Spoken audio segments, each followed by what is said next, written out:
আপনারা আসবেনই না 2 বছর পরে নির্বাচনের সময় আইসা মোটামুটি ইফতারি খাওয়াইবেন, টাকা খরচ করবেন আর খালি দোষ দিবেন অন্যজনের। এটা তো হয় না, এটা গণতান্ত্রিক কোনো কথাবার্তা না, এটা বৈরিতা, এটা করবেন না ভাই। 2 বছর আসেন না, 2 বছর পর আইসা বুকে জড়ায় ধরেন, ইলিশ পান্তা গোস মাছ খাওয়ান, বাকি 2 বছর এরা না খেয়ে আছে না, নাকি খায় আছে না না খেয়ে আছে, সেই খবর আপনাদের আছে? সেই খবর তো আপনাদেরকে নাই। তারপরে 184 জন শিল্পীদেরকে নির্দ্বিধায় বাদ করে দিয়েছিলেন, তারা রাস্তাঘাটে কুড়ে ঘুরে মরতেছিল, কই একজন শিল্পীরও তো খবর নেন নাই।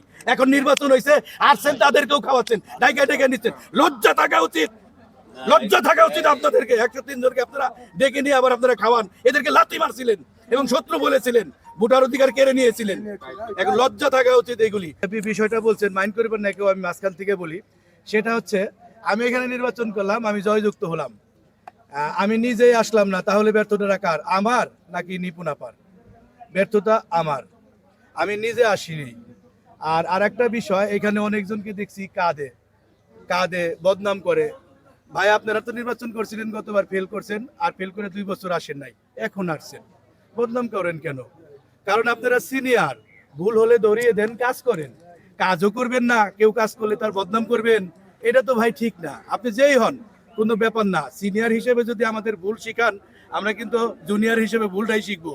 সো এই ভুলের মাসুল কিন্তু আবার আপনাদের পরবর্তীতে দিতে হবে, পরে আবার দোষ দিতে পারবেন না যে জুনিয়ররা ভুল করে, খালি ভুল সিনিয়ররাই বেশি করে। আমি বর্তমানে দেখতেছি কিভাবে ভুল করে, তো ভুল করে না, এই যে পাশ করে বেড়ে যায় 2 বছর আসে না। আর একজন আসে, আমাদের সম্মানিত শিল্পী সুচরিতা ম্যাডাম, তাকে সালাম জানাই এবং সম্মান জানাই, তাকে আমি শ্রদ্ধা করি। উনি দেখলাম উনি কাঁদাকাঁদি করলো। ভাই কাঁদলেন কেন? এটা তো আপনার প্রতিষ্ঠান, আপনি ছোটবেলা থেকে এখানে ছিলেন, আপনি গেট চিনেন না, বাট হোয়াই, কেন? এখানকার প্রতিটা অঙ্গ প্রত্যঙ্গ আপনার চেনা উচিত। আপনার প্রতি কোনো অন্যায় হচ্ছে কিনা আপনি সেটা প্রতিবাদ করেন, এক। আর দ্বিতীয়ত, আপনি বারবার ভুল ব্যাখ্যা দিচ্ছেন, আপনি সদস্যপদ বাদ করছে। কে বলছে আপনি সদস্যপদ বাদ করছে? আর সংবিধানের সুবিষ্ট ক্লিয়ার লেখা আছে যে কোনো নির্বাচিত কোনো প্রতিনিধি যদি পরপর 3টা মিটিংয়ে অ্যাটেন্ড না করে, অটোমেটিকলি তার সদস্যপদ খারিজ হয়ে যায়, স্টপিস হয়ে যায়। তো বারবার গণমাধ্যমে একই কথা বলছেন, আমাকে বাদ করে একটা মেয়ে। আরে একটা মেয়ে কেন, ওর থেকে জুনিয়র মেয়ে যদি সাধারণ সম্পাদক হয়, সে আপনার নেত্রী, সে আপনার উপরে বিচার করতে পারবে, কারণ সে শিল্পী সমাজের সাধারণ সম্পাদক। সে যত ছোট হোক, আরো বয়সে কম হলেও সেই বিচার করতে পারবে। এটা ল, এটা সংবিধান, ঠিক আছে? এই হচ্ছে ব্যাপার। আর আপনি আসলেন না কেন? নানা শাহ গতবার আমাদের প্যানেল থেকে, নিপুণ কাঞ্চন প্যানেল থেকে নির্বাচন করছে, উনি হেরে গেছে। হেরে যাওয়ার পর 2 বছর পরে আসে নাই, 2 বছর পরে এসে উনি দেখি যে উল্টা পাল্টা বলা শুরু করে দিচ্ছে। 2 বছর কইছিলেন ভাই আপনারা? 2 বছর তো আপনাদের আসা উচিত ছিল।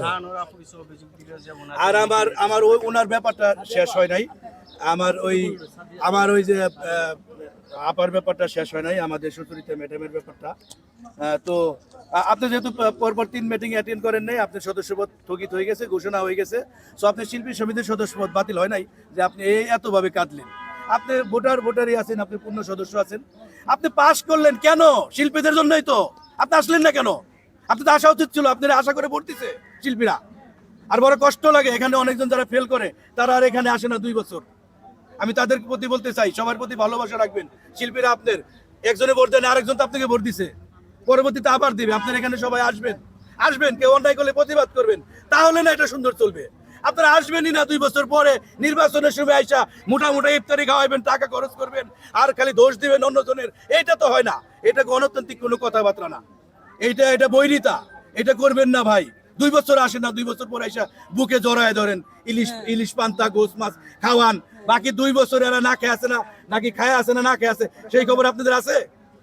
সেই খবর তো আপনাদেরকে নাই। তারপরে 184 জন শিল্পীদেরকে নির্দ্বিধায় বাদ করে দিয়েছিলেন, তারা রাস্তাঘাটে কুড়ে ঘুরে মরতেছিল, কই একজন শিল্পীরও তো খবর নেন নাই। এখন নির্বাচন হয়েছে, আসছেন তাদেরকেও খাওয়াচ্ছেন, ডাইকা ডেকে নিচ্ছেন। লজ্জা থাকা উচিত, লজ্জা থাকা উচিত আপনাদেরকে। 103 জনকে আপনারা ডেকে নিয়ে আবার আপনারা খাওয়ান, এদেরকে লাথি মারছিলেন এবং শত্রু বলেছিলেন, ভোটার অধিকার কেড়ে নিয়েছিলেন। এখন লজ্জা থাকা উচিত এগুলি। তো যা হোক, আমার ভুল ত্রুটি হলে ক্ষমা করবেন, উত্তেজিত হয়েছি, কারণ 4টা বছর কোনো অধিকার পাই নাই, চোখের পানি ফেলেছি, হামলা খাইছি অনেক, কাঁদছি অনেক, আমাদের মধ্যে অনেকজন মারা গেছে, এই জন্য কষ্টে হয়তো কথাগুলি বললাম, কেউ মাইন্ড করবেন না, তবে কথাগুলি সত্য।